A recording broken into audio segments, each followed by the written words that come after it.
In this video, we're going to be looking at a principle in chemistry, in thermochemistry, that is really useful and is a direct consequence of the fact that enthalpy is a state function.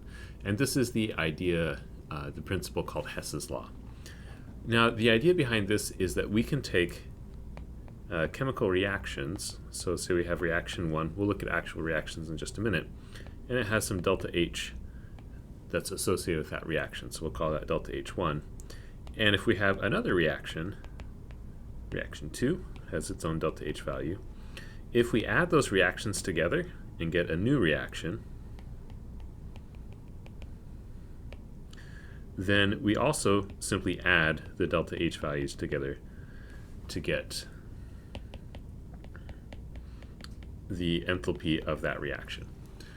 And the reason this works is that enthalpy is a state function. It doesn't matter how we get from our from point A to point B. We can sort of take a detour, but as long as we end up at the same endpoint, the value of the enthalpy will be the same regardless. So this is the basic idea, but let's look at some specific examples, and I think that'll make it more clear. So we're going to look at an example from your textbook that's given in this section. So let's imagine we have this reaction. It is the conversion of glucose to carbon dioxide to produce energy in bacteria. So C6H12O6. So this is glucose reacts with water, 2H2O, without oxygen. So this is anaerobic respiration. Produces acetic acid, 2CH3CO2H as a liquid, plus hydrogen and carbon dioxide. And this has an associated enthalpy. So the enthalpy for this reaction, reaction 1, is positive 90 kilojoules. So this is an endothermic process. The bacteria need energy from some other source to be able to make this reaction go. Okay, so there's a different reaction that you can do that occurs in a bacterium that takes acetic acid, CH3CO2H. You've seen this before, but just in different orders of putting the hydrogen. But there's another bacteria that can take this and convert it into methane and carbon dioxide. Methane is a really useful fuel. So is there some way we could combine these two reactions to produce acetic acid and then convert that acetic acid into methane? What would that reaction look like? This has an associated enthalpy for its reaction as well that is 16 kilojoules per mole. Also endothermic, positive 16 kilojoules. Okay, so how could we combine these two reactions to make something that is more? And so the idea is we can take reaction 1 right here, reaction 2, and we can see that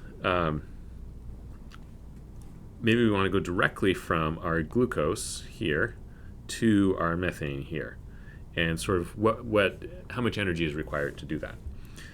And so we can see if we add these two reactions together, glucose will still remain as a reactant, water also remain as reactant, but our product of acetic acid here will cancel with this product here.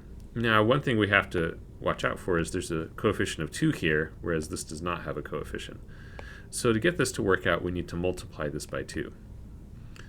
And so we'll consider this 2 times this reaction, meaning that we have 2 acetic acid reacting to form 2 moles of methane and 2 moles of carbon dioxide.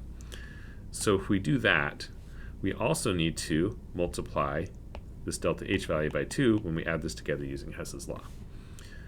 But once we do that, we can see that this acetic acid will cancel, and that's it.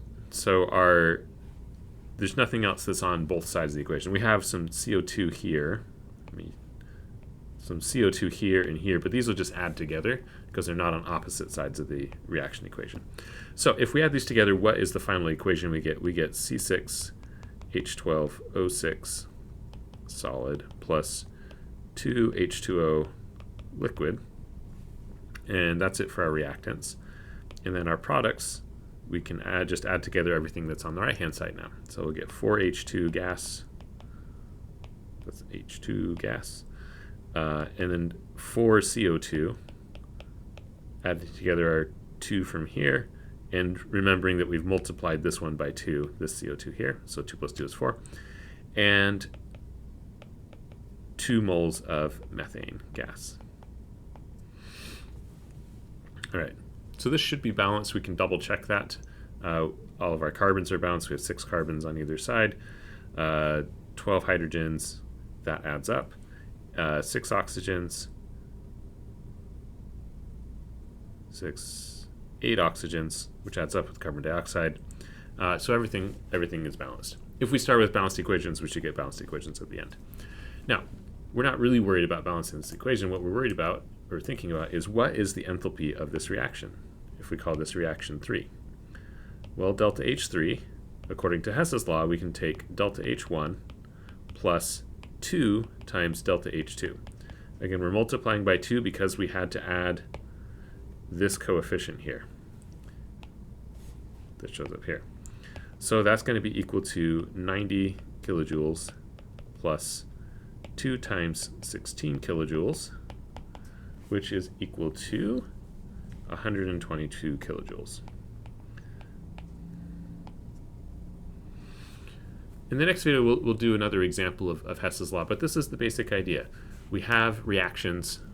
If we add those reactions together to make a new reaction, we can also add the enthalpies together. In the next video, we'll look at some of the manipulations we can take. In this one, we saw we can multiply things by a coefficient. In this example, 2, reaction 2 is multiplied by 2. But we can also swap reactions around and do things so that we can get the final reaction we're interested in. So we'll look at that in the next video.